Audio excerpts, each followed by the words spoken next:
আল্লাহ রমজান মাসের উসিলা করিয়া আল্লাহ প্রত্যেকের আত্মীয় স্বজন যারা কবরস্থ হয়ে গেছে আল্লাহ সকলের কবরটাকে নাজাত করিয়া দাও।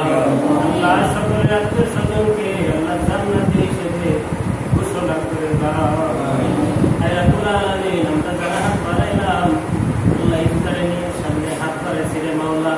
আল্লাহ আজকে ইফতারের আয়োজন করেছেন মোহাম্মদ জামাল মিয়া সাহেব। আল্লাহ ওনার আব্বা দুনিয়ার জমিনে নাই রে মাহবুব, ওনার আব্বার কবর আজকের দর হাদিয়ে তুমি পৌঁছায়া দাও। আল্লাহ যে নিয়তে ইফতারের আয়োজন করেছে রে মাহবুব, আল্লাহ ওনার মনের নেক মাকসুদ তুমি পূরণ করে দাও। আল্লাহ আমাদের মাদ্রাসাকে তুমি কবুল আর মঞ্জুর করিয়া নাও। আল্লাহুম্মা সাল্লি আলা সাইয়্যিদিনা মুহাম্মদ মা'আল